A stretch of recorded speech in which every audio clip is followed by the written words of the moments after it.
j'ai passé les 2 premiers niveaux facilement. Donc j'ai récupéré mon bagage et là c'était, je crois qu'il s'appelait Simon, l'Australien qui gère ça. Il me dit, ben là tu peux y aller quoi. Et là je dis quoi, je peux y aller quoi. Mais non mais non mais ils vont s'occuper de toi. T'as un truc privé. Et je dis ouais, non mais je lui dis ça m'intéresse pas. Je voulais pas y aller. Je dis non, je vais rester avec vous. Attends, moi je vais rester avec vous. Non non, il faut que tu y ailles quoi. Et puis là bon ben là il y avait 2 personnes. Voilà, le comité d'accueil, on aurait dit 2 croque-morts, quoi, qui m'attendaient, quoi. Le par-dessus noir, tout en noir, le pins de la Corée, le pins du parti. Voilà. Donc, je suis sorti c'était un Q7 ou un Q9, je sais plus, Audi, vitre teintée. Et puis, bon, voilà, on a commencé à démarrer, donc, il y avait le chauffeur. Donc je me suis dit, 3 personnes pour moi, quoi, c'est chaud, quoi. Puis en plus, à l'intérieur, interdiction de filmer, voilà, éteindre le téléphone. Et voilà, et puis, je sais pas, au bout de 5 minutes, et voilà, je commençais à être interrogé. Voilà, est-ce que vous êtes un journaliste ou un champion de marathon, quoi.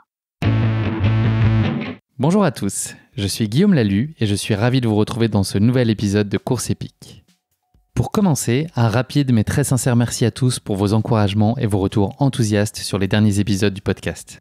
Si vous avez envie de soutenir Course épique, les 3 meilleures choses à faire, vous abonner sur les différentes plateformes de streaming, noter et rédiger un avis sur Apple Podcast, et enfin en parler largement autour de vous sur les réseaux sociaux ou dans la vraie vie. Et n'oubliez pas, pour ne rien manquer des coulisses du podcast, rendez-vous sur notre compte Instagram courseepique.podcast. Je vous propose de découvrir dans notre épisode d'aujourd'hui l'envers du décor d'un marathon que j'avais envie de partager avec vous depuis très longtemps. Cet épisode plante son décor dans l'un des pays, si ce n'est le pays le plus cadenassé au monde, la Corée du Nord. Philippe Richet, qui a parcouru le globe et a déjà vécu son lot de courses plus atypiques les unes que les autres, va nous embarquer avec lui dans sa valise, direction Pyongyang, pour y vivre l'édition 2018 de son marathon. Cette course est l'un des rares moments d'ouverture de ce pays au monde occidental. À travers cet événement, le régime nord-coréen cherche évidemment à donner une image plus positive de son pays. Pour tout vous dire, j'ai eu l'impression de vivre avec Philippe non pas une simple course épique, mais bel et bien au cœur d'un film d'espionnage avec son lot de moments de tension et d'angoisse face à des situations bien souvent improbables. L'expérience de Philippe est particulièrement marquante et captivante du fait du regard très privilégié que vont lui porter les autorités nord-coréennes qui ne le lâcheront pas d'une semelle pendant toute la durée de son séjour. On a connu plus serein comme expérience de course. Vous l'entendrez dans cet épisode exceptionnel, Philippe, qui n'est a priori pas un agent infiltré, mais bel et bien un simple coureur passionné, fait preuve de beaucoup de recul, d'humour et d'aplomb face aux nombreuses situations déstabilisantes qu'il a été amené à vivre à l'occasion de ce marathon. Mais je ne vous en dis pas plus, Philippe va vous raconter tout ça bien mieux que moi. Bienvenue dans notre nouvel épisode de Course épique, Kim Jong-un. Bienvenue sur Course épique, le podcast running et trail qui vous fait vivre dans chaque épisode une histoire de course inoubliable grâce au témoignage de son invité. Athlète émérite, coureur confirmé ou anonyme passionné, quand la légende d'une course et la destinée d'un coureur se rencontrent, c'est dans Course épique qu'elle se raconte. Course épique, c'est un invité, une course, une histoire hors du commun. Bonne écoute! Bonjour Philippe, je suis ravi de te recevoir dans ce 55e épisode de Course épique que nous enregistrons entre l'armistice et l'arrivée du Beaujolais nouveau. C'est une bien belle période. Comment est-ce que tu vas Philippe ? Écoute, bonjour Guillaume, moi ça va toujours bien, hein. Je suis toujours de bonne humeur. Après voilà, c'est dans mon état d'esprit, donc voilà, on va passer du bon temps, donc voilà, il y a pas de raison de faire la tête, hein. J'adore entendre ça. Philippe, avant qu'on s'intéresse plus particulièrement à ta pratique sportive, est-ce que tu pourrais te présenter à nos auditeurs en quelques mots ? Avec plaisir. Je m'appelle Philippe Richet, j'ai 53 ans, je suis marié, j'ai une fille de 20 ans, je travaille comme cadre manager dans un intersport à Mont-de-Marsan et voilà, j'ai d'autres activités aussi comme conférencier.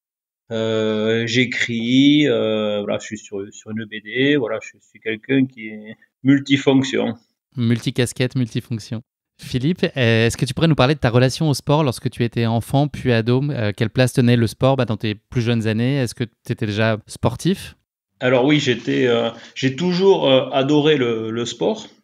J'ai commencé à 5 ans le foot. Donc voilà, j'étais fan de Saint-Étienne. et surtout de Jean-Michel Larquet. Bon, en plus, il était de Pau, donc c'est à 60 ou 80 km de chez moi. Et voilà, j'étais fan de foot. J'étais fan aussi de l'équipe des Pays-Bas. J'adorais Johan Cruyff et toute cette belle équipe. Et puis bon, après, j'étais fan des Jeux Olympiques, hein. Alors, moi, j'aime tous les sports. Et puis bon, voilà, j'ai fait des études scientifiques. J'ai fini par jouer au basket. Voilà, finalement, j'ai plus joué au basket qu'au foot. Et puis voilà, je travaille dans un intersport, donc du coup, voilà, je suis resté quand même dans mon domaine de prédilection qui était le sport. Donc, tu as testé une large gamme de sports, peut-être même depuis ton arrivée chez Intersport. Est-ce que tu as balayé des disciplines que tu n'avais peut-être pas explorées plus tôt? J'ai testé, en fait, moi j'étais beaucoup branché sport collectif, donc le foot, le basket, mais aussi le rugby, le handball. Donc j'étais fasciné par, voilà, j'aime bien me partager les choses, et c'est vrai que voilà, j'étais plus sport co. Bon, après, évidemment, j'ai joué au tennis, j'ai fait du vélo, enfin voilà. Ben, j'aime ouais toutes les activités un peu, enfin toutes les activités sportives en général. J'ai testé l'escalade, j'ai testé l'escrime. Franchement, c'est à faire. Ouais, voilà, voilà, j'aime bien tous les sports, hein. Ça fait partie de mon cadre de vie et de mon équilibre aussi. Et est-ce que tu peux nous dire à quel moment tu es tombé plus particulièrement dans la marmite de la course à pied? La marmite. En fait, la course à pied, Comme Obélix. ouais, c'est à peu près ça. C'était quelque chose, en fait, j'aimais pas du tout, quoi. Là, c'est quelque chose. Alors, j'aime tout le sport, mais ça, je trouvais ça complètement stupide. Et déjà, dans les préparations physiques de basket et tout ça, en fait, je zappais. Et c'était pas mon style de me défiler, mais là, je trouvais ça complètement ridicule. Par contre, voilà, courir sur un terrain avec un ballon, c'était vraiment quelque chose que j'adorais. J'étais très compète. Mais voilà, courir, mais alors là, même courir à plusieurs ou un truc comme ça, c'était pas mon truc. Et Il te manquait la dimension ludique, c'est ça? ouais, sûrement. Et puis après, bon, mais je faisais beaucoup la fête, enfin surtout la troisième mi-temps. Voilà, parce que bon, dans les Landes, on sait faire la fête. Et du coup, bon, je fumais beaucoup, quoi. Et donc, à un moment, quand tu arrives à 36 ans, tu joues avec des gamins de 20 ans. Bon, alors j'assurais au niveau physique, il n'y a pas de problème, je courais même plus qu'eux. Mais après, voilà, il y a eu un décalage avec ces gamins. Et je crois que la dernière fois que j'ai été malade, voilà, ouais, j'ai eu une grosse angine, j'ai fait 40 de fièvre. Et bon, alors c'est rare quand je vais voir un médecin. Et là, il m'a foutu un peu la trouille, il m'a demandé si je fumais. Je lui ai dit ouais, beaucoup. Il me dit si j'étais vous, j'arrêterais, quoi. Et j'ai arrêté du jour au lendemain de fumer. Et puis voilà, j'ai arrêté aussi le basket. Et là, j'ai pris 10 kilos, quoi. Donc voilà, donc ça a été Un une accélérateur pour te mettre à problématique. la course à pied. Ouais, ça a été une petite problématique. Donc voilà, je m'étais réfugié dans le saucisson et le chocolat. Et donc voilà, donc je suis parti pour me mettre à courir. Et puis voilà, donc bon, ça a été compliqué au début, mais c'est vrai que bon, j'ai commencé à perdre des kilos. Et puis bon, à l'époque, j'étais responsable d'un sport Leclerc. On était partenaire d'un 10 km. Et quand, voilà, ça faisait quoi, un mois que je courais, quoi. Et puis bon, les organisateurs, ils m'ont inscrit à la course. Donc ça a été un premier challenge pour moi de faire 10 km. Et puis bon, voilà, ça a été très compliqué, mais bon, j'avais mis 45 minutes, donc tout le monde me dit, ah, c'est pas mal. Et donc, du coup, Exactement voilà. ce que j'allais te dire. Ouais, mais voilà, ouais, mais c'était sympa, j'étais content de moi. Ouais, j'avais pas fini dernier, donc j'avais même fini assez dans le premier tiers. Donc voilà. Et ma deuxième course, ouais, 6 mois après, je suis passé sur un semi-marathon à la frontière espagnole, ça s'appelle Beobi San Sébastien. Et à l'époque, il y avait 12 000 personnes. Et bon, déjà, c'est compliqué d'avoir un dossard. Et donc, bon, c'est un 20 km avec beaucoup de dénivelé. Et là, je me suis retrouvé avec un dossard élite. Donc voilà, les premières aventures ont commencé comme ça. Je me suis retrouvé, ouais, j'étais allé des Kenyans et compagnie, quoi, avec mon collègue de boulot. Et bon, ben voilà, on est parti 3 minutes avant 12 000 personnes. Donc c'était assez folklorique. J'étais dans le rouge déjà au bout de 2 kilomètres. Mais bon, voilà, enfin, j'ai mis 1 heure et demie. Donc en fait, voilà, de 10 à 20, je suis passé, voilà, j'étais quand même relativement stable. Donc j'avais mis 1 heure et demie sur 20 kilomètres. Donc voilà, après, j'ai refait un semi où bah, j'ai pas progressé. Et ma 4e course, je suis passé directement sur un marathon et là, j'ai mis 3h21. Donc voilà. Et puis voilà, j'ai commencé à choper vraiment le virus parce que bah, j'ai eu des copains qui me disaient ouais, c'est super de faire moins de 3 heures. Donc l'objectif après, ça a été de faire en moins de 3 heures, quoi. Donc j'ai testé tout. Alors déjà à l'époque, je testais mes propres entraînements. Et puis voilà, je suis passé, ouais, j'ai fait 7 ou 8 marathons entre 3,01 et 3,02. Il y avait tout le temps quelque chose qui me bloquait. Tu es ensuite progressivement monté en puissance et t'es tourné vers des expériences de course de plus en plus extrêmes. Est-ce que tu peux nous expliquer comment est née cette envie? Est-ce que ça a été finalement une évolution assez naturelle ou est-ce que c'est ce goût de l'aventure et de faire des choses et vivre des expériences assez fortes? Est-ce que c'était ancré en toi depuis toujours? J'ai toujours aimé les défis. C'est que au départ, c'était plus, je dirais, intellectuel. Ça a été dans mes études. J'ai voulu les pousser à fond. En faisant plusieurs diplômes en même temps, en apprenant des langues que je connaissais pas forcément. Je faisais un diplôme, je changeais de langue. Donc voilà, je faisais des études scientifiques avec de l'anglais et de l'espagnol. Et en même temps, je faisais de la science éco avec de l'allemand et du russe. Donc voilà, j'ai toujours été, je dirais, dans l'excès des choses ou dans la découverte des choses, quoi. Déjà tout petit, quand j'avais du mal à dormir, donc je lisais tous les Zola, tous les Balzac, même le Guinness des records, le guide des inventions. En fait, je cherchais à m'instruire pour pouvoir essayer de dormir un petit peu, quoi, parce que sinon j'ai beaucoup de mal à dormir. Donc j'ai besoin d'activité ou cérébrale ou physique. Et donc voilà, donc j'ai besoin d'une grosse dépense. Et d'être stimulé par des objectifs, par exemple, Ouais, et ça te après ça motive, s'est ça te drive? transformé dans les défis plus physiques, quoi. Jusqu'au marathon et voilà, en Corée du Nord, ça a été à la fois le côté culturel, politique et sportif. Hormis ce marathon de Pyongyang, qu'on aura largement l'occasion d'évoquer un peu plus tard dans l'épisode, tu as vécu donc bon nombre de courses très atypiques tout au fil de ta vie. Je te propose un petit question-réponse express. Donc voilà, sur ces courses qui ont marqué ta vie, il faut que tu me répondes vraiment de façon très spontanée et que tu me dises en 3-4 phrases maximum pourquoi tu as apporté cette réponse. Allez, est-ce que tu pourrais me dire quelle a été pour toi la course la plus difficile jusqu'ici? La diagonale des fous. La diagonale des fous, alors si je reprends l'historique, donc j'avais fait l'Ironman sans savoir nager et sans jamais posséder de vélo. Donc voilà, je suis passé de zéro, voilà, j'ai nagé les 3 km 800 à la brasse. Et bon, j'ai passé l'Ironman sans avoir jamais fait un triathlon. Donc je me suis dit, tiens, tu vas passer du marathon à l'ultra trail. Pareil. Et donc je me suis pointé à la diagonale des fous avec un genou en moins.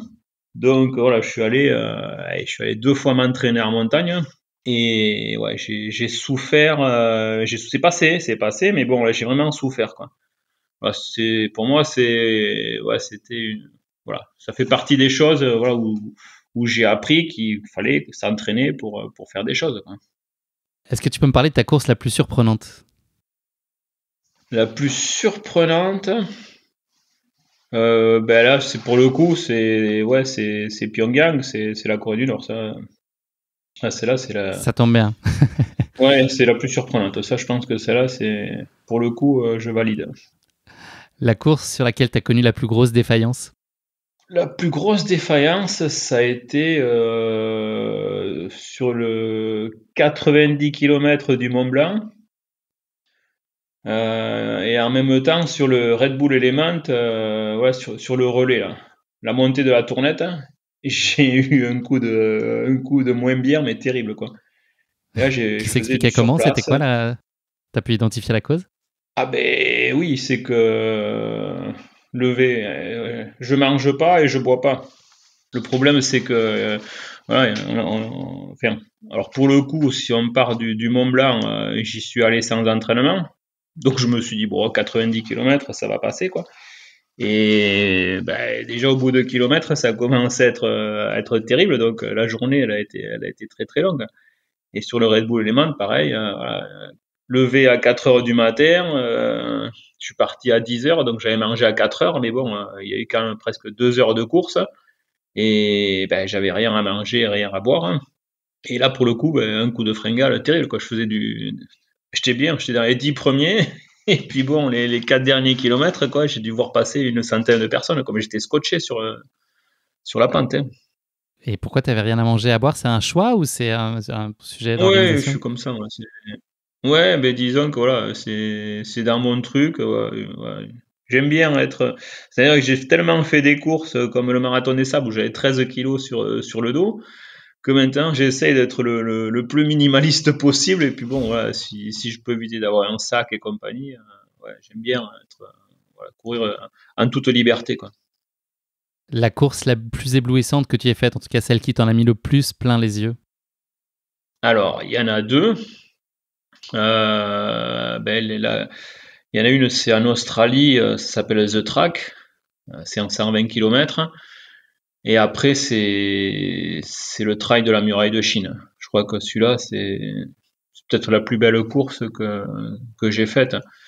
Voilà. Tant sur les résultats que sur ma forme physique et les paysages, c'était hallucinant, quoi. Là, il y avait tout là, les planètes, elles étaient alignées. Donc voilà, ça fait partie des choses. Alors des fois, quand on fait une course comme la Diagonale des Fous, où on a tellement souffert, on n'a pas envie de la refaire. Et la muraille de Chine, ben, c'est pareil. C'était tellement bien que j'ai peur d'être déçu si je le refaisais, quoi. Et donc tu m'as peut-être donné la réponse à ma dernière question, la course que tu n'oublieras jamais. La course que j'oublierai jamais, ben, c'est le World Marathon Challenge. C'est la dernière pratiquement que j'ai faite. Et ouais, ça a été une sacrée expérience, ouais, de vivre dans un avion. Il y avait, voilà, on était une trentaine et ouais, c'était une super expérience parce que voilà, c'était voilà, on sortait de l'avion, il fallait vite s'habiller, on prenait un bus, on faisait notre marathon. Hop, on prenait dès que le dernier était arrivé, on reprenait un bus direction l'aéroport et on repartait sur un autre continent, quoi. Ouais, c'était complètement fou, ça. Donc l'idée c'est 7 marathons sur 7 continents. Ouais.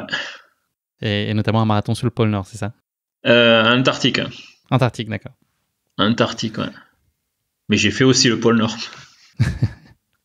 Bah oui. La chance.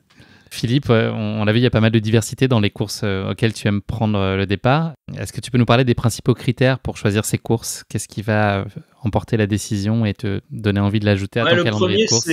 c'est le pays.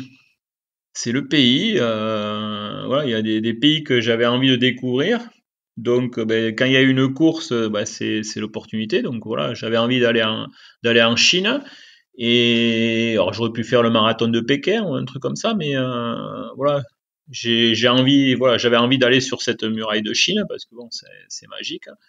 L'Australie, j'ai pris une course à 120 km pour finir à High Rock à Uluru, à le Gros Rocher. J'ai pris l'éco-trail de Paris pour pouvoir finir au premier étage de la Tour Eiffel.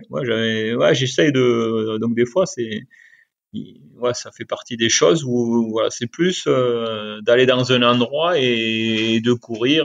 Voilà, le Costa Rica, j'avais envie de connaître la jungle pour le coup. J'avais envie de courir dans la jungle. Et ben après, au pôle Nord, je voulais me tester sur la neige et la glace et sur le froid extrême aussi. Donc voilà, des fois c'est pas forcément. Moi, je réfléchis à des trucs. Voilà. Il y a des pays comme les Philippines où j'ai pas trouvé de course. Voilà, j'ai envie d'aller courir dans des cascades ou un truc comme ça. J'avais envie de courir dans l'Everest. J'ai trouvé l'Everest Trail Race. Voilà, j'essaie d'associer des courses avec des choses que j'ai envie de voir visuellement ou de courir dans des endroits comme ça. C'est dans ma vision de la vie et du coureur. Ouais, j'ai envie de courir dans des endroits exceptionnels. Donc le jour où il y a un trail sur la Lune, on peut compter sur toi, tu seras en première ligne? Eh bien, alors ça, c'est ce que tout le monde me prédit. Oui, non, mais c'est le seul endroit où je suis pas allé. Mais ouais, c'est pas ça. Pour l'instant, c'est pas dans mes Juste critères. pour le Mais bon. voyage déjà, pour l'idée d'y aller? Oui. Non, mais après, ça fait pas partie de. Enfin, il y a tellement de choses encore à faire ici que bon, voilà, j'ai pas tout exploité. Il m'en reste. Puis bon, il me reste des grosses courses aussi à faire. Hein. Philippe, est-ce que tu peux nous parler de l'accomplissement que tu trouves aujourd'hui dans la course à pied? Qu'est-ce que tu viens y chercher? Je vais y chercher. Bon, déjà un équilibre. Hein. Ça c'est voilà. Moi, un boulot à responsabilité, voilà, qui me permet aussi voilà, d'avancer dans la vie. J'ai une vie familiale et puis voilà, j'ai besoin d'avoir ce petit plus qui vient par mes courses. Voilà, je trouve que ça me fait un bon équilibre. C'est à la fois un défouloir, un accomplissement d'autres choses, de rêves, de liberté. Voilà. Je suis enfermé 50 heures par semaine dans un magasin où je vois pas forcément la lumière. Et le fait de courir dans les grands espaces, ça fait un équilibre. Hein. Voilà. C'est tout simple. Hein. Petite pause autodiagnostic de l'épisode, Philippe. Est-ce que tu pourrais nous parler de ce que tu considères être tes points forts et puis les points d'amélioration que tu aurais pu identifier jusqu'à maintenant? Mon point fort, c'est mon mental. Hein. Ça, c'est mon moteur. Après, si j'avais démarré plus tôt, voilà, j'aurais eu le physique qui aurait été plus intéressant. Mais bon, après, moi, j'ai pas spécialement de regrets. C'est que bon, voilà, si j'avais démarré plus tôt, après, bon, est-ce que la performance c'est si important que ça?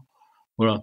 Moi, voilà, je rencontre des gens fantastiques, des champions comme des non-champions. J'ai rencontré des personnes très très riches qui venaient aussi sur ces courses-là et voilà, qui le disaient pas forcément. Et bon, j'ai rencontré des gens avec qui on peut discuter de tout et de rien. Ouais, c'est de belles aventures humaines et physiques.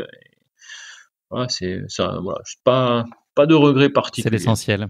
Oui, je pense. Voilà, c'est la convivialité, c'est le partage. Voilà. Et puis bon.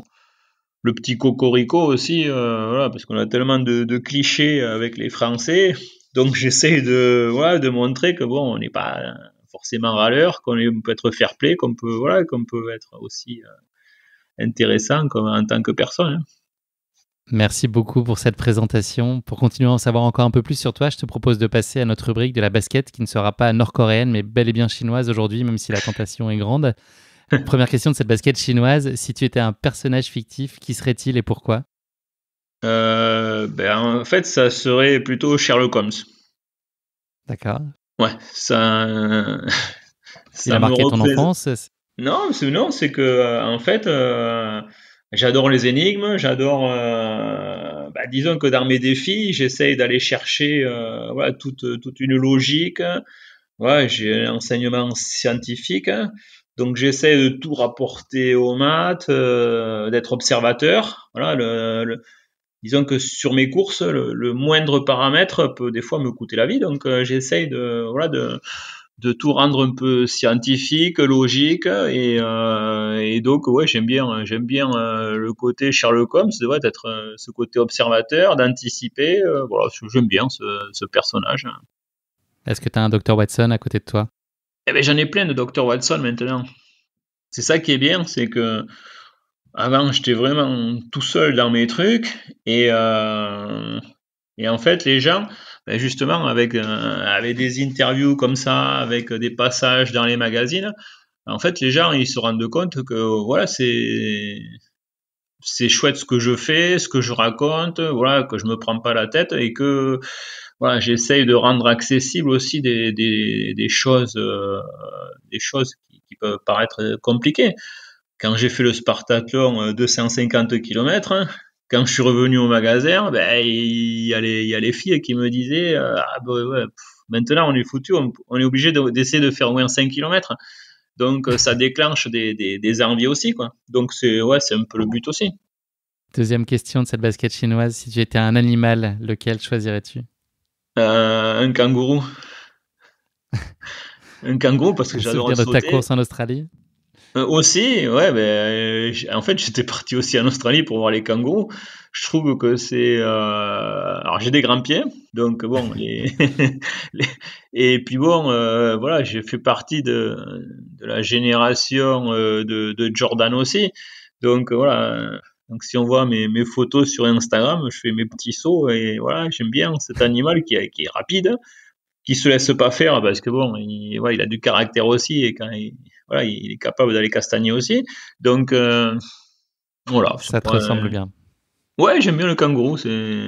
Voilà, c'est pas forcément. Il se fait respecter quoi. Et puis bon, voilà, il porte son animal aussi avec la poche. Donc je trouve que il y a ce côté entre guillemets humain quoi de l'animal, voilà, qui protège aussi ses enfants. Dernière question de cette basket chinoise, est-ce qu'il y a un sportif ou une sportive qui serait une source d'inspiration particulièrement forte pour toi? Alors, bon, forcément, il y en a plusieurs. Il y en a plusieurs, mais celui qui m'a peut-être le plus influencé, c'est Bernard Hinault. C'était le boss. Et voilà, lui aussi, il se faisait respecter. Et il avait peut-être des fois 6-7 minutes d'avance au classement général, mais bon, il était tout le temps à l'attaque, quoi. Je dirais qu'il y avait ce côté panache que j'aime bien, moi. Je dirais que voilà, c'est quand on veut respecter les autres et qu'on veut être le meilleur, il faut être le meilleur tout le temps, quoi. Et voilà, moi j'aimais bien son côté, bon, ça le caractère, hein, mais beau champion, voilà, il lâchait rien et puis voilà, c'était un combattant de tous les jours. Il était bon en montagne, il était bon au sprint. Voilà, je trouve que c'était un champion complet dans sa catégorie. Merci Philippe de t'être prêté au jeu de la basket chinoise. Le moment est venu de parler de ta course épique, le marathon de Pyongyang. Pour en planter brièvement le décor, le marathon de Pyongyang est une course créée en 1981 et ouverte aux femmes depuis 1984. Cette course, elle se déroule chaque année au mois d'avril dans les rues de la capitale de la Corée du Nord. L'hospitalité nord-coréenne à l'égard des marathoniens est récente et correspond à une volonté du régime de renvoyer une image plus positive du pays. La course n'est ouverte aux coureurs étrangers que depuis 2014, en tout cas aux coureurs amateurs, et représente l'une des rares possibilités de voir en vrai à quoi ressemble cet État communiste si secret.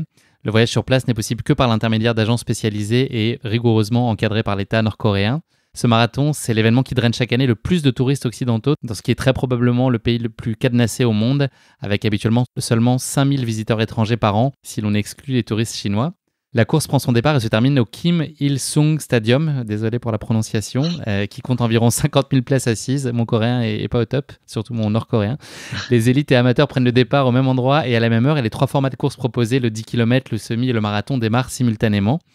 Le parcours consiste essentiellement en une boucle autour de Pyongyang, jonchée de portraits et de statues à l'effigie de Kim Il-sung, de son fils Kim Jong-il, ancien leader nord-coréen et père de l'actuel dirigeant Kim Jong-un. Le délai maximum pour parcourir les 42 km de ce marathon est fixé à 4h30 et si les coureurs veulent terminer la course dans l'imposant stade, il conviendra même de le terminer en moins de 4 heures. Pour tous ses concurrents, ce marathon est un grand saut dans l'inconnu, un saut ultra contrôlé et encadré puisque les services locaux de sécurité ne les lâchent pas d'une semelle pendant la durée de leur séjour. Au marathon de Pyongyang, l'aventure ne commence d'ailleurs pas sur la ligne de départ, mais dès l'entrée dans le pays, voire même avant, ce que tu ne vas pas manquer de nous raconter, Philippe. Avant de faire le grand saut dans ta course épique, un moment redoutable, j'espère que tu es prêt, c'est la question qui pique de course épique, une question très gentiment piège que je pose à chacun de mes invités. On va aujourd'hui se faire un petit vrai-faux sur la Corée du Nord et son emblématique leader Kim Jong-un. T'es partant ? Oui. T'as révisé ? Non. C'est comme ça que c'est bon. Allez, première question de ce vrai-faux. En Corée du Nord, en ce jour où nous enregistrons l'épisode, nous ne sommes pas en 2021, mais en l'an 110. Est-ce que c'est vrai ou pas ? C'est vrai. Bravo. Effectivement, le calendrier de Corée du Nord n'est pas établi depuis l'année de naissance supposée de Jésus-Christ.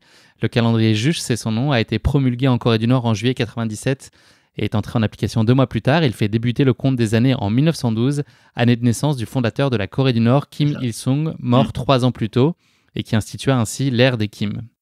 C'est ça. Eh ben, tu savais. Tu avais quand même lu ton guide avant de prendre l'avion pour aller en Corée du Nord. Non, mais c'est que à un moment, voilà, j'ai essayé de poser des questions intéressantes. Et voilà, donc pour montrer aussi que j'étais venu pour apprendre des choses. Hein. Toi aussi, tu posais des questions qui piquent aux autorités. Ah oui. Non, mais voilà, moi, je posais des questions. Ouais, j'essayais d'être... Enfin, j'étais venu pour ça aussi, hein, pour connaître un peu leur culture. Hein. Et ils ont même développé, d'ailleurs, je pense que tu le sais aussi, mais leur propre fuseau horaire. C'est pas une des questions de non vrai-faux, mais ils ont leur propre fuseau horaire. Ils voulaient s'affranchir du système existant. Donc, ils ont créé leur propre fuseau. Ah, ça, je ne savais pas. Bon, 1 sur 1, franchement, ça part idéalement. Oui, ça peut Deuxième question de ce vrai-faux. L'oncle de Kim Jong-un aurait été donné à manger à une meute de 120 chiens affamés depuis 3 jours suite à sa condamnation pour avoir, selon le régime, fomenté un coup d'État.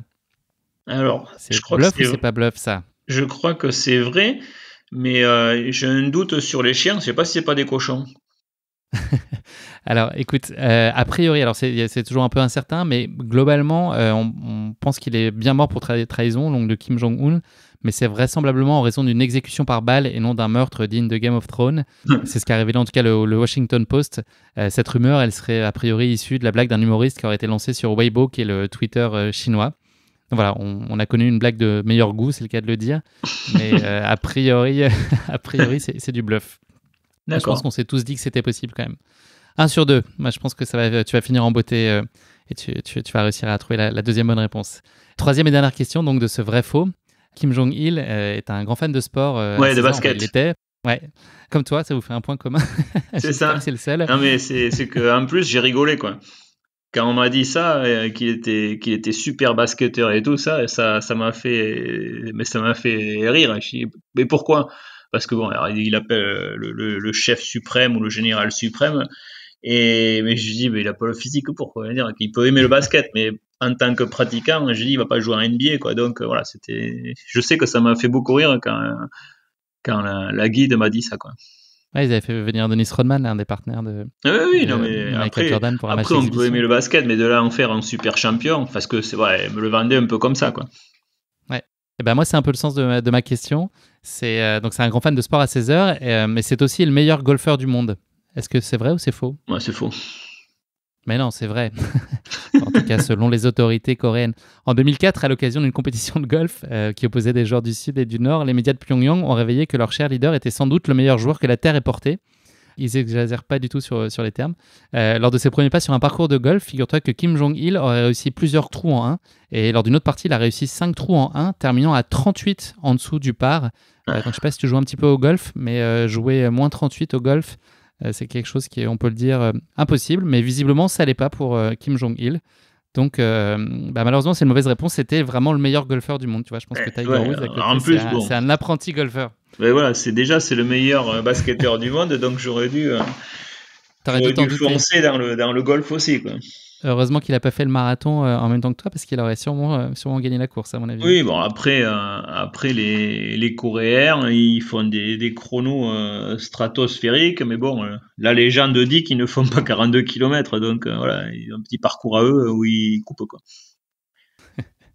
Ah oui. Bon, Philippe, tu as fait 1 sur 3, mais en vrai, c'est quand même 2 sur 3.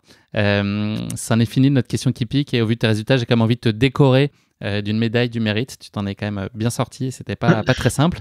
On va parler maintenant, un jeu de mots s'est glissé discrètement dans ma phrase précédente. On va passer à ta course épique qui a donc pris place en Corée du Nord, on l'a compris, un matin d'avril 2018. Pour commencer, est-ce que tu peux nous dire comment s'est présentée à toi l'opportunité de participer à l'édition de ce marathon de Pyongyang? Est-ce que c'est toi qui as été sollicité cette opportunité? Enfin voilà, comment est-ce que ce projet t'est venu? Est-ce que c'est une idée que tu avais en tête depuis un petit moment? Alors du tout. C'est que je crois que je suis tombé par hasard sur une pub ou un truc comme ça, et je me demandais si c'était une blague, hein. Parce que des fois je tape des trucs sur Google, marathon de Tchernobyl, marathon de, voilà, je cherche, je tape des trucs improbables. Et je crois que j'avais dû taper un marathon Corée du Nord, un truc comme ça. Et j'ai vu que ça existait, quoi. Donc, et ça tombait. En fait, j'avais fait au mois de novembre, j'avais fait l'Everest Trail. Au mois de février, j'avais fait la course dans la jungle au Costa Rica. Et avril, c'est tombé, donc j'ai dû m'inscrire mi-mars ou un truc comme ça, quoi. Et c'était vraiment pas prévu. C'est pour ça que j'étais pas du tout entraîné pour faire un marathon. Surtout que j'étais revenu très très fatigué et très usé de la jungle parce que je m'attendais pas à une course aussi dure aussi. Donc j'y suis parti par défi. Je me suis dit, tiens, je vais aller voir ce qui se passe là-bas et j'ai pas été déçu. Est-ce que tu peux nous parler des motivations pour t'inscrire à une telle course? Parce qu'il y a la dimension sportive, mais évidemment, de façon sous-jacente, on imagine bien, et tu l'as dit à demi-mot tout à l'heure, c'est une aventure que tu cherches à vivre derrière ça. Qu'est-ce que tu as envie et qu'est-ce que tu as en tête de vivre en t'inscrivant à un tel marathon? Ah, mais là, en fait, moi, je suis assez curieux et j'ai eu l'occasion, il y a très longtemps, d'aller courir à Cuba.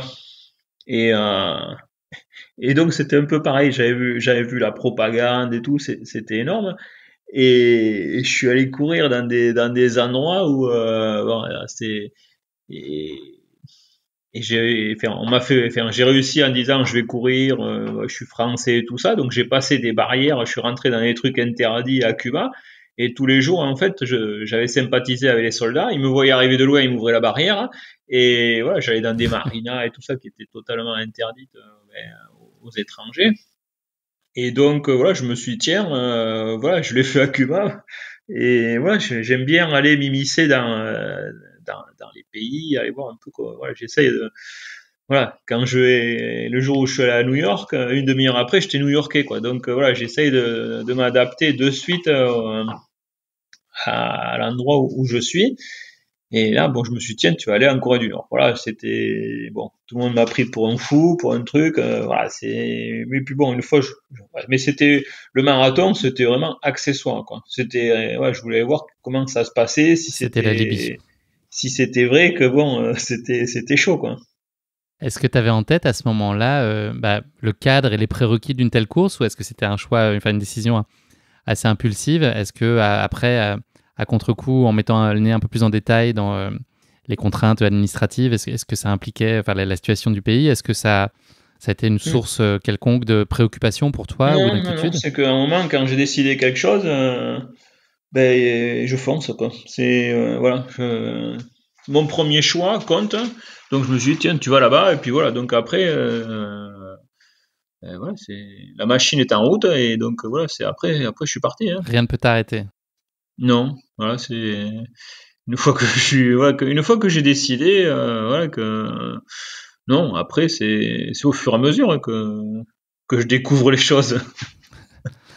Donc t'as pas été refroidi quand t'as appris qu'il y avait un Américain de 22 ans qui avait malencontreusement disparu, en tout cas qui était décédé. Je l'ai appris. C'était déjà trop tard. Hein. J'étais déjà en Chine quand je l'ai appris, donc donc je peux plus reculer là. C'était un coureur américain, c'est ça qui avait participé à l'édition 2017 et à qui on a reproché d'avoir volé une affiche de propagande, c'est ça? On nous avait montré les images du procès et tout, pour nous foutre un peu aussi la trouille. Hein.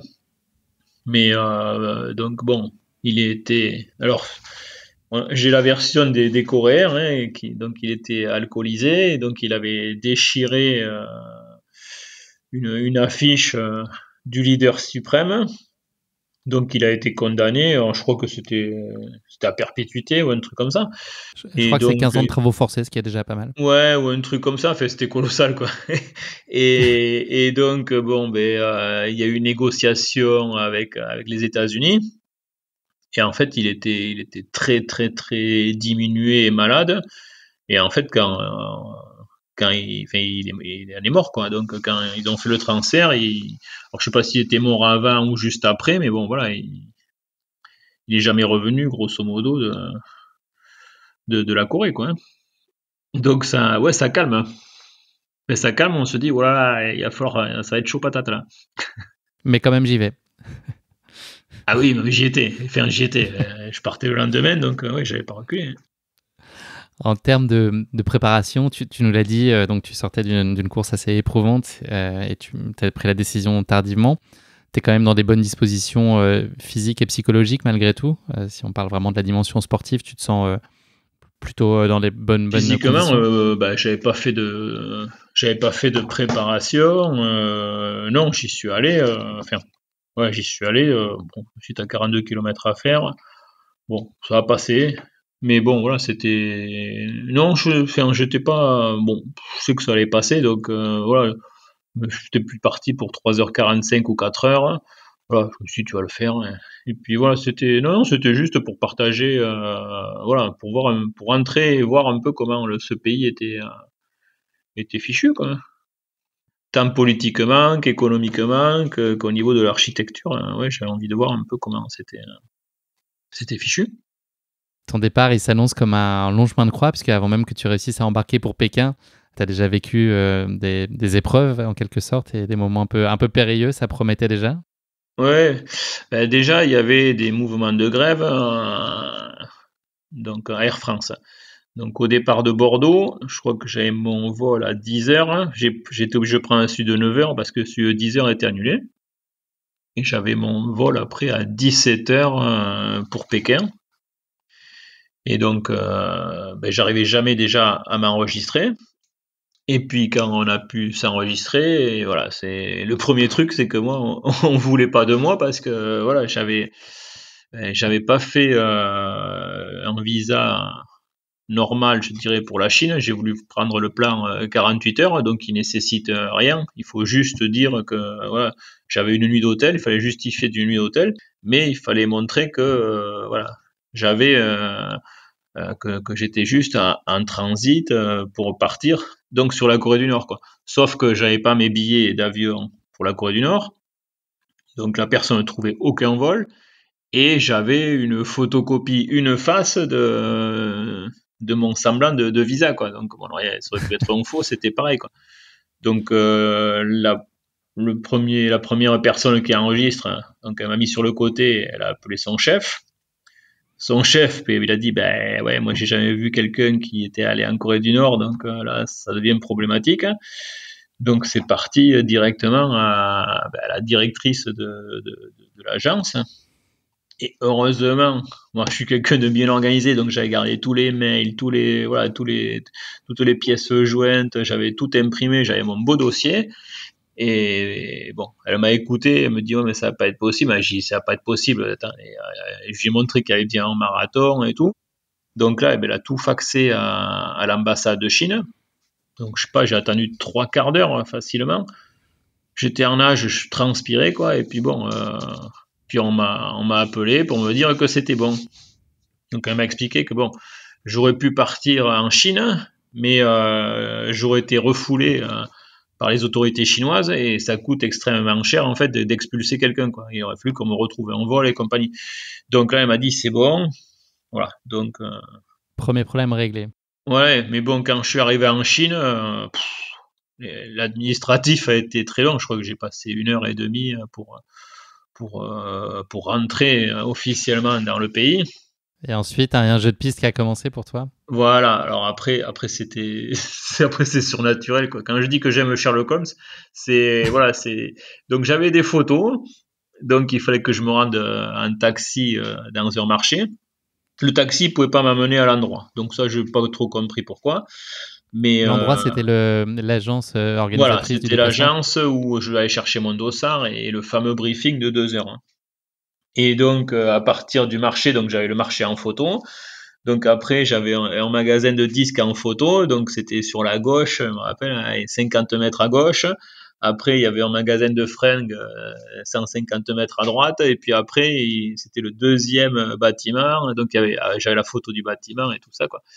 Et puis voilà, donc bon. Et puis après, le briefing, ouais, là, je transpirais pendant un briefing parce que là, il y a tout ce qui était tout ce qui était autorisé, ben, c'était très faible. Par contre, tout ce qui était interdit, c'était il fallait tout retenir, quoi. Ah, c'était mais bon, voilà, on se dit, bon, alors là, maintenant, ça va être compliqué d'y rentrer, et quand tu y es, il faut que tu te tais. Alors, c'est pas trop mon style, hein. Tu commences à remarquer. Et ouais, je dis, ça va être compliqué, cette histoire-là.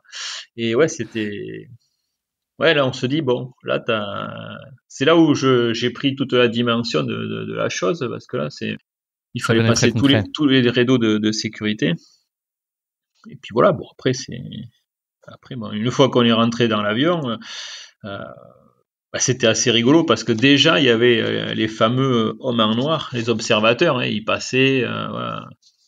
Et dans l'avion, on nous passait un film de propagande. Voilà, ça commençait déjà, dès qu'on était dans l'avion, et nous forçait pratiquement à acheter des produits qui ressemblaient à rien, quoi, des cartes postales qui devaient avoir 30 ans, quoi. Les images étaient décolorées, quoi, mais bon, ouais, ça fait partie du folklore. Ça fait partie du charme. Ouais. Ouais. Et tu arrives finalement donc à l'aéroport de Pyongyang. Est-ce que tu peux nous parler de tes premières impressions? Et puis je crois que tu as un comité d'accueil plutôt intimidant. Alors déjà, quand on sort de l'avion, il y a des militaires avec leurs grosses casquettes, leurs beaux uniformes et tout, qui sont au garde à vous. Wow, on se dit, ça y est, on rentre dans une zone militaire. C'est déjà prenant. Et donc après, ben voilà, je suis passé en premier, parce que bon, à un moment, je me suis dit, allez hop, ils seront peut-être plus indulgents avec le premier, ou pas, ou ils feront du zèle. Et puis bon, voilà. Et donc j'ai passé les 2 premiers niveaux facilement. Donc j'ai récupéré mon bagage, et là, c'était, je crois qu'il s'appelait Simon, l'Australien qui gère ça. Il me dit, ben là, tu peux y aller, quoi. Et là, je dis, quoi, je peux y aller, quoi. Mais non, mais non, mais ils vont s'occuper de toi. T'as un truc privé. Tu vois, ça va être génial. Ça ne m'intéresse pas. Et j'ai dit, non, mais je lui dis, ça m'intéresse pas. Je voulais pas y aller. Je dis, non, je vais rester avec vous. Attends, moi, je vais rester avec vous. Non, il faut que tu y ailles, quoi. Et voilà, et ça m'a tellement perturbé que, alors déjà, bon, j'avais pris l'option de garder mon GPS alors que c'était interdit. Et puis bon, je suis passé avec mon portefeuille, mes clés et compagnie, donc au portique sécurité, le truc où même le guide, si on avait un truc avec la Corée du Sud, ou si on avait un guide Corée du Nord, Corée du Sud, là c'était voilà, il le gardait. Et moi je suis passé, ça sonnait de tous les côtés, donc là je dis, ah putain, c'est pas possible. Là j'ai commencé à m'énerver, donc ça les a fait rire. Et puis et puis je suis passé, et puis là bon, ben là il y avait un petit comité d'accueil particulier. Ouais, le comité d'accueil, on aurait dit 2 croque-morts, quoi, qui m'attendaient, quoi. Le pardessus noir, tout en noir, le pins de la Corée, le pins du parti. Voilà, donc il y avait l'observateur, là, l'homme en noir, qui parlait un peu anglais, et j'avais une guide qui parlait français. Voilà, donc je suis sorti là, c'était un Q7 ou un Q9, je sais plus, Audi, vitre teintée, tout neuf. Je me suis dit, vive le capitalisme là, quand même. Je me suis dit, putain, ils ont des super voitures. Et puis voilà, donc. Mais t'arrives à être serein dans ce moment-là, enfin, serein. Je me dis jusque là, bon, j'étais pas, non, je peux pas dire que j'étais, c'était le 50-50 où j'appelle un ami là, parce que c'était un peu tendu là, quand même. Mais j'attendais, j'avançais, mais bon, j'étais assez prudent, quoi. Et puis bon, voilà, on a commencé à démarrer, donc il y avait le chauffeur. Donc je me suis dit, 3 personnes pour moi, quoi, c'est chaud, quoi. Hein. Puis en plus, à l'intérieur, interdiction de filmer, éteindre le téléphone. Et voilà, et puis au bout de 5 minutes, voilà, je commençais à être interrogé. Est-ce que vous êtes un journaliste ou un champion de marathon, quoi. Et ça a tourné en boucle. Voilà, c'était toutes les 5 minutes. T'as répondu journaliste, évidemment. Oui, on croit toujours que. Non, mais voilà, c'était vraiment prenant. Donc j'avais beau dire que je travaillais dans un magasin de sport, j'étais ni l'un ni l'autre. Mais bon, là, ça avait du mal à passer. Là où j'ai commencé à être inquiet, c'est quand on m'a dit, vous deviez visiter quoi? Donc là, ça m'a un peu, pour quelqu'un où on m'a vendu que c'était une visite privée, ils savent pas ce que je dois faire. Donc là, je me suis dit, ah, ça pue cette histoire, quoi. Et là, c'est vrai que j'ai un peu angoissé. Donc bon, comme j'avais regardé ce qui avait un peu d'intéressant, donc voilà, je leur ai vendu que je voulais visiter la Young Tower. Et donc on y est parti. Et voilà, donc j'ai eu droit à une guide anglaise. Donc on est monté quand même assez haut dans un vieil ascenseur. Et là j'ai pu admirer la ville. Voilà, sorte de gros Lego géant hein, avec des maisons de couleurs, plusieurs gros bâtiments, plusieurs monuments. Et puis voilà, donc et puis après ils m'ont forcé à aller faire le parcours en voiture, alors que j'avais pas du tout envie. Donc c'était inintéressant au possible. 21 km dans un sens, 21 km dans l'autre. Voilà, et puis bon, ben, après, à 17h, là, on m'a obligé à aller manger dans un restaurant nord-coréen. Avec une spécialité locale qui t'a particulièrement plu? Ouais, m'a plu. Bon, c'était des légumes, hein, donc bon. Ouais, non, parce que j'imagine que toi, tu vas plutôt envie d'une pasta partie. Ah, mais ça, c'est sûr que des légumes pour préparer un marathon, quoi, et surtout à 5h de l'après-midi, je dois dire que c'était pas forcément prévu, cette histoire. Mais bon, là, ça a été le premier moment où, ça a été un peu détendu, où ben, je leur ai un peu raconté mes voyages. Donc là, j'aurais montré mes photos que j'avais sur mon téléphone. Donc là, ils ont vu que j'étais allé en Australie, que j'étais allé au pôle Nord, que voilà.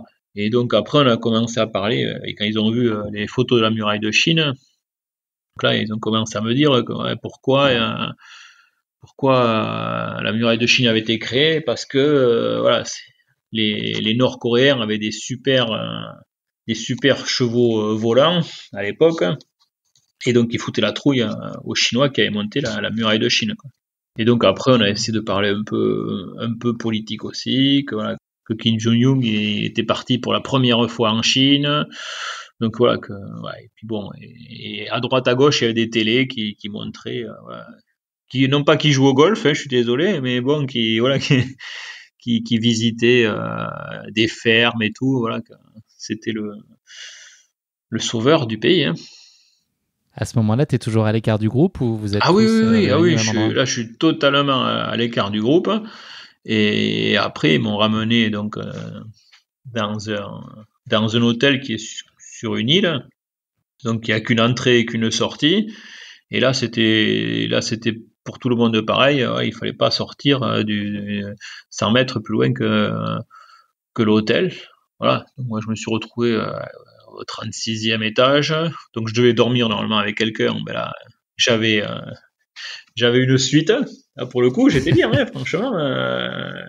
En lit spacieux. Le côté positif de la surprise. J'avais une super vue sur la ville. Non, c'était chouette, quoi. Est-ce que tu te sentais épié d'une certaine façon? Est-ce que tu étais quand même attentif et précautionneux dans ce que tu faisais, ce que tu disais? Elle m'avait quand même appelé pour me dire que voilà, qu'ils étaient partis, qu'ils venaient me chercher le lendemain et tout. Bon, moi après, bon, je peux pas dire que j'étais tout seul dans ma chambre. Bon, ça faisait un peu couillon, quoi. C'était tôt quand même. Et puis bon, ben voilà, j'ai retrouvé mes collègues coureurs au petit déjeuner, par contre, le matin, quoi.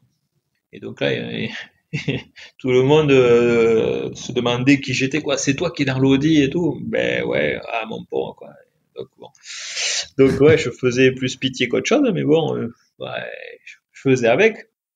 Et puis bon, les coureurs, ils sont tous partis. Je me suis retrouvé tout seul à l'hôtel jusqu'à que mon Audi préféré est venu me chercher. Et après, il y avait des milliers de personnes qui partaient pour le stade. J'aurais demandé où c'est qu'ils allaient. Donc, ils allaient effectivement au stade pour encourager les gens. Et donc, il faisait 0 degré. Donc, moi, j'étais avec ma doudoune au chauffage dans la voiture et les autres, ils étaient en t-shirt dehors. Donc, j'étais encore une fois privilégié. Et donc après, ils ont reçu un coup de téléphone, donc il a fallu que je sorte de la voiture, hein, parce que bon, je me suis dit, putain, là, je suis bien quand même dans une strate où le téléphone sonne et hop, 30 secondes après, il fallait que je sorte. Et donc, bon, j'étais quand même, donc ma guide me suivait partout, hein, jusqu'à l'entrée dans le stade. Et là, il y a un journaliste suédois qui m'a reconnu, parce que je cours souvent avec une de leurs championnes, Elisabeth Barnes. Et donc, voilà, il m'a demandé si je pouvais l'interviewer. Et l'interview, elle était en anglais. Et là, elle ne comprenait rien, quoi. Donc, elle a mis un terme au bout d'un moment à l'interview. Elle a voulu que je lui fasse un briefing qui a été très court. Donc là, elle était assez dubitative et un peu énervée pour une fois. Est-ce que tu peux nous parler de tes premières impressions en arrivant de ce stade donc gigantesque? Est-ce que tu as pris une grosse claque? Ah ben là on a l'impression qu'on est aux Jeux Olympiques, hein. Le stade est rempli. C'est le stade est rempli, ils ont tous leur truc là pour faire du bruit. Non, ils font la hola. Non, c'est gigantesque. Mais tout autour, quand même, en haut, il y a que des militaires, quoi. Donc voilà, le côté spontané, je suis pas sûr qu'il existe. Donc ça a été, voilà, je pense qu'on oblige les gens aussi à aller et voilà et montrer l'euphorie qu'on peut générer. Voilà, je pense qu'on essaie de nous, voilà, c'est le plus beau côté de la Corée du Nord. Voilà, sa jovialité. Voilà, on essaie de nous faire avaler surtout des couleuvres. Et voilà, donc bon, on était pas du tout dans le cadre qu'ils voulaient. Donc nous, c'était voilà, les coureurs, on n'a jamais voulu se mettre au pas, à marcher droit. Et donc après, quand il y a l'équipe nord-coréenne qui est arrivée, voilà, c'était carré, c'était beau à voir. Hein. Mais voilà, donc nous on était les touristes, et puis après il y avait les pros qui arrivaient, les pros de l'armée, quoi. Et puis voilà, après on est parti. Vous avez fait ensuite un tour d'honneur en présence des officiels. Est-ce que c'est un souvenir très particulier? Disons que de toute façon je comprenais rien à ce qu'ils racontaient, donc il y a un drapeau qui s'est levé, ils étaient tous voilà, bon, je me sentais pas forcément concerné, bon voilà, on s'est tu et puis voilà, on a respecté et puis voilà. Après bon, comme il faisait froid, il me tardait de partir courir et puis voilà, après c'est. Et donc là, le départ, c'est un peu le bazar, pour le dire poliment. C'est-à-dire qu'il y a toutes les courses partaient en même temps. Il y avait les coureurs nord-coréens et vous, on va dire les touristes qui étaient un peu plus désorganisés. Donc en fait, c'est un départ un peu foutoir, c'est ça? Ah totalement. C'est là. En plus, ils sont partis tous en sprint. Donc ça met sur un faux rythme. Ce qui était sympa, c'est que ils ont un arc de triomphe copié sur le nôtre, bon, en plus gros. Et donc on passe juste à côté. Moi, c'est le seul monument à peu près que j'ai pu voir. Et puis, mais après, au bout de 2 kilomètres, j'étais tout seul, quoi. J'étais tout seul, personne devant, personne derrière, quoi. Donc. Est-ce que tu peux nous en dire plus? Tu peux nous en dire plus justement sur le profil du parcours? Ouais, sur la vue, tu peux pas nous dire. Visiblement, il y a pas grand-chose à voir, mais le principe, c'est que c'est une boucle, c'est ça? C'est un aller-retour sur 21 km. Ouais. Ah non, mais franchement, on passe dans la ville, il y a rien, quoi. C'est mort. Il y a que des militaires pour éviter qu'on s'échappe, quoi. Mais bon, c'est l'impression que je sais pas, il y a une bombe atomique qui est tombée, quoi. En fait, tout le monde est dans les tribunes, quoi. Il y a personne dans les rues, quoi. D'ailleurs, c'est simple, j'ai pas vu une voiture, quoi. Je crois que j'avais la seule voiture du pays, quoi. J'exagère, mais bon. Non, mais c'est ça. Moi, j'avais entendu dire que les coureurs précédents avaient été frappés par le silence qu'il y avait tout au long du parcours. Toi, tu as ressenti exactement ça. Ah mais ouais, mais j'ai l'impression que voilà, il y a quelque chose où il y a eu un virus ou un truc comme ça, tout le monde est endormi ou un truc comme ça, mais moi c'est passé, ouais. Après c'était à un moment au demi-tour, bon. J'ai vu ce qui était devant moi, quoi. Mais c'est tout, quoi. Après, ouais, c'est là où on se croise, quoi. Sur le demi-tour, on voit les autres concurrents. Donc on peut pas dire que tu t'en es soit mis plein les yeux globalement sur ce tracé. Ah non. C'est pour ça que je dis que t'es pas venu pour ça. Bon, je m'attendais quand même à mieux, quand même. Voilà, je pensais voir d'autres choses parce qu'il y a des monuments qui sont quand même assez sympas. Mais non. Tu avais le droit de faire des photos dans ces moments-là, ou c'était aussi quand même le fait qu'il y ait des militaires de tous les 20 à 30 mètres? Est-ce que c'était très contraignant, ou est-ce que tu pouvais figer des souvenirs? Si j'avais voulu faire des photos, je pouvais, parce que j'ai filmé. Normalement, c'était interdit, mais bon, comme tout le monde l'avait, donc bon, tout le monde a pris le risque. Non, moi j'ai filmé l'enceinte, le bruit, j'ai fait des photos dans l'enceinte, parce que c'était vraiment le côté convivial et vraiment le côté sportif, il était là, quoi. Mais après, sur le parcours, j'ai rien pris en photo. Hein. C'était des immeubles, enfin, c'était, voilà, c'est... Non, mais là, on est allé faire un demi-tour, je crois qu'il y avait une caserne, donc voilà, je crois que, je sais même pas si la route elle allait plus loin, on a fait un demi-tour où il avait bloqué, et puis voilà, non, c'était, après, c'est, voilà, c'est les 400 derniers mètres, voilà, c'est, voilà, on est aux Jeux Olympiques, quoi, c'est de nouveau les 50 000 personnes qui t'acclament, quoi, c'est, bon, puis tu es content d'en finir, parce que comme il faisait froid, C'est grisant, là aussi, c'est arrivé sous les acclamations. Ouais, non, l'arrivée, bon, et là, j'ai eu droit à ma doudoune aussitôt. J'avais pas fait 2 mètres que hop, c'est jeté sur moi pour me donner ma doudoune. Donc voilà, elle était contente. Et là, elle m'a dit, je savais que tu étais un champion de marathon, quoi. Donc voilà, elle était contente. La reconnaissance. J'étais pas un journaliste, quoi.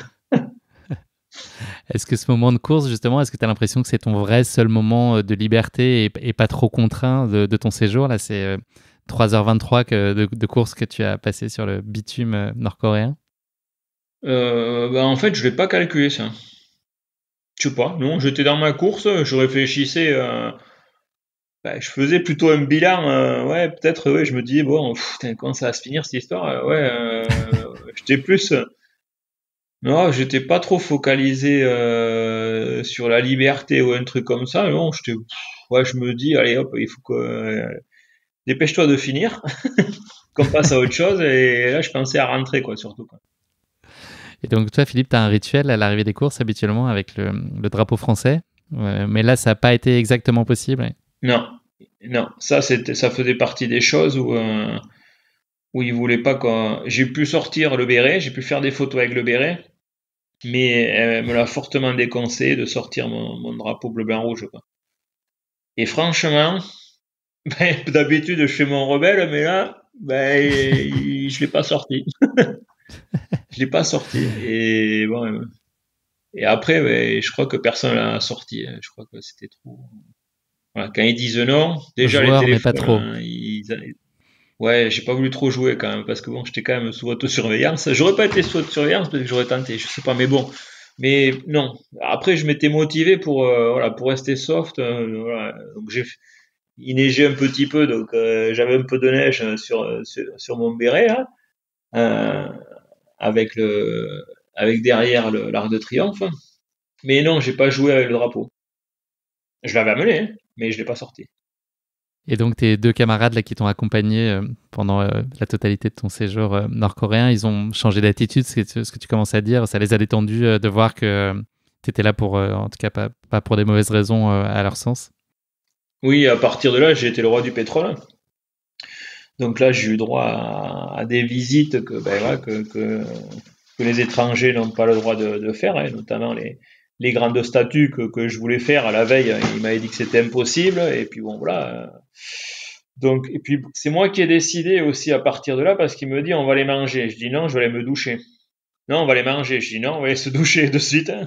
Et donc, c'est moi qui ai repris un peu le dessus, parce que voilà, j'avais senti avec la guide que voilà, elle était convaincue que, enfin, maintenant, je savais que il m'avait mis dans une case qui leur convenait. Donc, je me sentais un peu plus rebelle, je dirais. Donc, c'est moi à partir de là qui ai imposé un peu des choses, puisqu'il me demandait si je voulais aller boire des bières. Donc, voilà, forcément, c'était moi qui étais plus dans la direction des opérations, quoi. Donc, j'ai pu faire des chouettes trucs. Bon, après, quand je posais des questions, qu'est-ce que c'est ça comme bâtiment? Bon, j'ai senti que c'était ou le ministère des Armées ou un truc comme ça. Il fallait pas que je fasse de photos. Voilà, Pas de deuxième question. Ah. Non, après, ouais, j'ai essayé je titillais, après je posais plein de questions, mais qui dérangeaient. Et l'ironie du sort, c'est que finalement, tu as été fait sous les projecteurs, mais ils se sont trompés de candidat, en fait. Finalement, il y avait un autre journaliste qui était sous couverture, mais qui n'était pas toi cette Ouais. année-là. Ah oui, oui, totalement. C'est Tu as que, fait ouais, diversion à ton insu. oui, oui, bah, c'est peut-être que, voilà, ils ont peut-être su qu'il y avait un journaliste qui tentait de se faufiler ou un truc comme ça, mais ouais, ça a été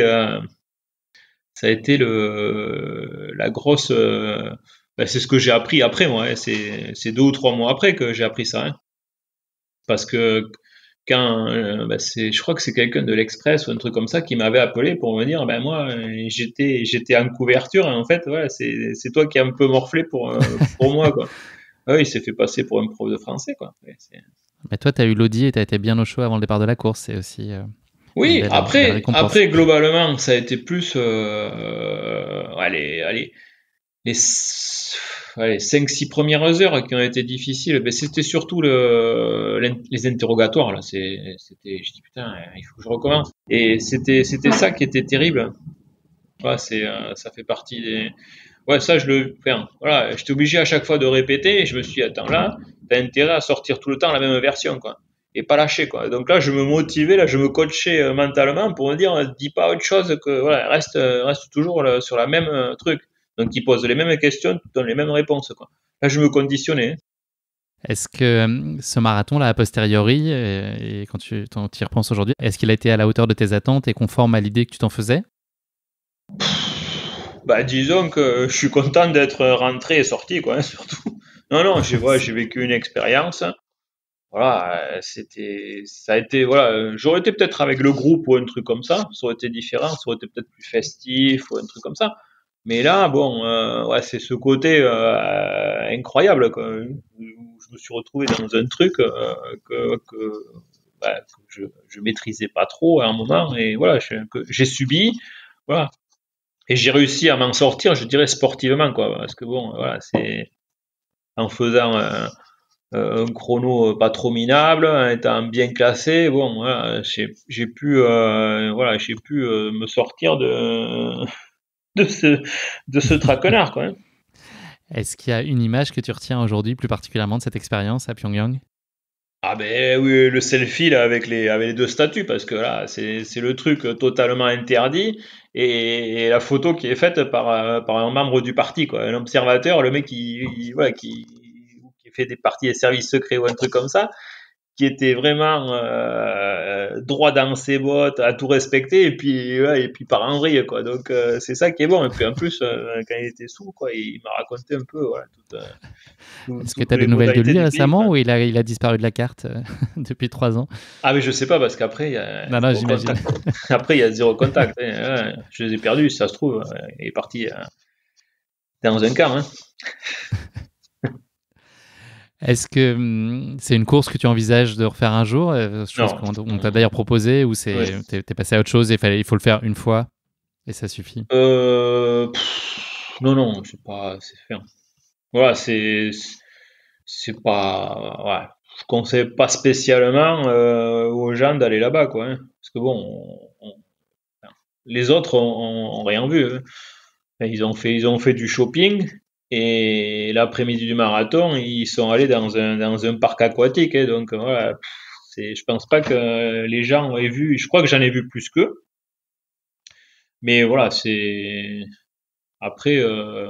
Il faudrait y rester au moins une semaine ou 2 semaines, et là, peut-être voir autre chose aussi que Pyongyang, hein, parce qu'il y a des forêts qui ont l'air jolies. Et ça, c'est possible d'y rester une semaine ou deux, ou ils ont vraiment très temporairement une fenêtre autour du Ouais, marathon moi j'avais pris exclusivement? le créneau le plus court, hein, parce que bon, j'étais courageux, mais bon, pas non plus inconscient. Donc bon, voilà, si j'avais dû durer 3-4 une semaine comme ça, quand même, bon, je sais pas si j'aurais T'as trouvé le temps long. bien vécu la chose, quoi. Merci beaucoup Philippe d'avoir partagé avec nous cette course totalement épique. On va parler un peu d'avenir maintenant et tes futurs projets. Est-ce que tu peux nous en dire un peu plus sur ton agenda de course pour l'année 2022? Est-ce que tu as les idées claires sur ce qui t'attend pour les prochains mois? Alors, mon agenda de course, ben, il est en pleine réflexion, hein. Donc, si tout va bien, Je vais partir en Sibérie fin février pour faire le Il Baïkal doit faire Ice. chaud en février en Sibérie. Il fait très chaud, oui, bien sûr. Il fait très chaud, c'est pour ça que j'y vais. C'est la période probablement la plus chaude. Oui. Au départ, je suis le spécialiste du chaud, mais à force, je vais devenir le spécialiste du grand froid. Donc, ouais, il y a le Baïkal Ice Marathon. Donc, normalement, on court que sur la glace. Et les 42 km, c'est la traversée du lac. Donc, voilà, j'ai envie de me voir en train de courir, voir si ça flippe, entendre craquer la glace. Et puis je pense qu'il fait très très froid, même plus froid qu'au pôle Nord. Donc beau rendez-vous là à court terme, en théorie. Voilà, ça c'est février. Il y en a peut-être une grosse au mois de mars. Voilà, sur la course normalement réputée pour la plus dure au monde. Voilà, un gros trail aux États-Unis avec un monsieur barbu. Ok, t'es pas en train de nous annoncer quelque chose là sur la Barclay? Non, disons que bon, voilà, disons que sur les remplaçants, je suis extrêmement bien placé, quoi. Voilà, c'est tout ce que je peux dire. Donc voilà, j'ai jamais été aussi près. Ça, c'est un projet qui t'enthousiasme particulièrement, la Barclay. C'est un rêve pour toi? Un rêve, ça fait, enfin, voilà, ça fait partie des choses où, voilà, j'ai attendu d'être prêt pour postuler. Et en fait, il faut postuler quand t'es pas prêt, quoi. Parce que bon, ça fait quand même 5 ans que je bataille, quoi. Et donc, à un moment, voilà, il y a des procédures à suivre. Et voilà, c'est bon. Mais voilà, donc, tu peux nous dire maintenant son adresse mail, c'est laz@gmail.com, c'est ça, pour pouvoir s'inscrire? Voilà, c'est ça. Presque. C'est presque ça.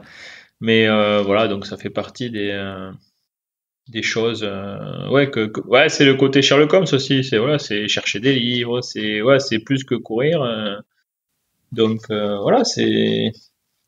Mais bon, après je suis pas. Si c'est pas cette année, ça sera l'année prochaine parce que bon, c'est une course qui demande une grosse préparation mentale plus que physique.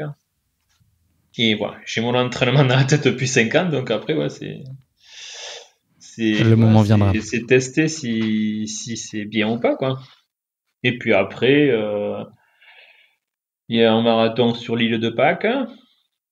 Il y a le Tour des Géants. Donc voilà, il y a quelques petites bricoles à travailler, quoi. On l'a entendu, tu as déjà eu l'occasion de participer à beaucoup de courses, et un peu partout. Ouais. Est-ce qu'il y a un défi ultime, pas forcément là dans les mois à venir, mais une chose que tu aimerais accomplir dans ta vie, qu'il soit une course ou plus un défi sportif ou une aventure à proprement parler? Est-ce que tu as ça en tête? Ouais, c'est la Barclay. Ça, je veux dire que pour moi, c'est la course. Le problème, c'est que ça fait 10 ans que je la regarde, cette course. Enfin, je l'avais découvert par hasard et là, elle est devenue tellement médiatique que bon, c'était du rustique et maintenant, bon, voilà, c'est devenu voilà la course. C'est ça qui me chiffonne. Moi, ce que j'aimais bien, c'était le côté rustique de cette course, quoi. Là, elle est tellement médiatisée que tout le monde veut la faire et bon, voilà, c'est ce qui me chiffonne le plus, c'est que bon, voilà, moi, c'est pas pour ça que voilà, j'ai eu l'occasion de discuter avec Lazarus. Et déjà, c'est quelqu'un d'extrêmement intelligent, brillant, et il a une réflexion. Il est aussi diabolique que bon samaritain. Voilà, il a des côtés vraiment humains terribles. Et puis voilà, et ouais, c'est plus être dans son trip. Et voilà, et c'est une course philosophique. Voilà, c'est un long chemin. Voilà, c'est un long apprentissage. Voilà, donc à un moment il faut postuler quand on n'est pas prêt parce que le temps que voilà, à moins d'être un super grand champion et là il dit bon je le prends. Et sinon il fait patienter tout le monde, quoi. Philippe, je te propose de conclure cet épisode non pas avec le mot de la fin, mais avec le motto de la fin, donc une citation, une devise qui t'est particulièrement chère et qui illustrerait ta philosophie de vie. Est-ce que tu as un motto à partager avec nos auditeurs? Ouais, alors là, ça va être plutôt un motard, mais Joli. mais ouais, c'est moi mon truc, c'est rendre possible l'impossible. C'est vrai, c'est toujours, en fait, c'est à partir de mon Ironman de Nice, hein, voilà, je me suis dit, là, je m'étais tellement foutu en danger et tout, là, je suis pas, j'étais parti vraiment de rien. Et voilà, et en nageant 16 fois et en faisant 16 fois du vélo, je suis arrivé à faire une course, enfin, voilà, XXL, quoi. Donc, je me suis dit, bon, là, à partir de là, voilà, si moi je peux le faire, voilà, les gens peuvent faire quelque chose qui leur semble un rêve ou inatteignable. Donc voilà, mon message, il est là, c'est que voilà, il y a un journaliste de Ouest France qui m'avait interviewé et je trouvais ça sympa aussi, voilà, que j'étais quelqu'un d'ordinaire qui faisait des choses extraordinaires. Et voilà, et mon rendre possible l'impossible, ouais, c'est ça, c'est que bon, on peut être voilà, un gars de tous les jours et puis tout d'un coup voilà, on peut se dire tiens, je suis capable de faire ça, quoi. Et une fois que dans le moteur de la tête on l'a, et bien derrière ça va beaucoup plus vite, quoi. C'est la motivation, quoi. C'est malheureusement déjà la fin de cet épisode. Merci Philippe de nous avoir fait vivre avec toi l'envers du décor de ce marathon de Pyongyang, une course qui, on peut le dire, n'a pas d'équivalent. Peut-être pas tant la course en elle-même, on l'aura compris, mais plutôt le contexte plus général dans lequel elle s'inscrit. À t'écouter, j'ai eu le sentiment d'être à la fois dans un trépidant récit de course, mais aussi au cœur d'un passionnant film d'espionnage avec son lot de moments de suspense et de tension. Donc voilà, merci beaucoup d'avoir partagé avec nous cette course dont on sait si peu de choses. En tout cas, maintenant, on en sait un peu plus. Et puis voilà, merci de ce que tu as pu nous donner à entendre de ce pays qu'on connaît assez peu et qui est encore aujourd'hui très très opaque. Tu m'as presque donné envie d'y aller. L'expérience a l'air quand même mémorable, mais pour être tout à fait franc, je suis pas encore certain que mon envie ait pris le dessus sur ma peur. Donc voilà, je vais y réfléchir. Merci pour nos échanges, Philippe. Je te souhaite beaucoup de bonheur et de réussite pour tes futurs défis. On l'a entendu, il y en a un sacré paquet. Donc voilà, je te souhaite de t'accomplir pleinement dans toutes ces belles promesses qui s'offrent à toi et puis que tu passes des grands moments de plénitude et de dépassement de soi. Ben, merci Guillaume. En tout cas, c'était très sympa de partager cet entretien. Voilà, je trouve que voilà, il y a une complicité qui se crée, hein, finalement. Tu fais partie maintenant des gens avec qui je peux raconter des histoires, tu vois. Bon, on a évoqué ce marathon, plus d'autres choses, et puis voilà, j'ai pu parler aussi des valeurs que j'essaye de véhiculer au quotidien. Et voilà, merci de m'avoir contacté et de me donner un peu de temps de parole. Avec grand plaisir, effectivement, c'est ce que tu dis. Moi, je pense que pour rentrer dans l'intimité, en connexion avec l'invité, et puis pour que les auditeurs aussi s'imprègnent au mieux de cette notion de partage, puisqu'elle est assez centrale, tu l'as évoqué tout à l'heure, je pense qu'il faut prendre le temps. Donc tant mieux, écoute, si tu as passé un bon moment, ça a été le cas pour moi aussi. Et puis voilà, je suis sûr que nos auditeurs aussi se sont beaucoup attachés à ton histoire et puis à cette course qui est une des courses marquantes de ta vie. Je te dis à bientôt, Philippe. Merci pour tout. Oui, avec grand plaisir. Salut, merci. Salut. Merci à tous de nous avoir suivis. J'espère que cet épisode vous a plu. Pour ne manquer aucun épisode, n'oubliez pas de vous abonner sur les différentes plateformes de streaming. Et si le cœur vous en dit, n'hésitez pas à mettre le maximum d'étoiles sur iTunes, cela aidera Course Épique à se faire connaître plus largement encore. Merci et à très bientôt pour notre prochain épisode de Course Épique.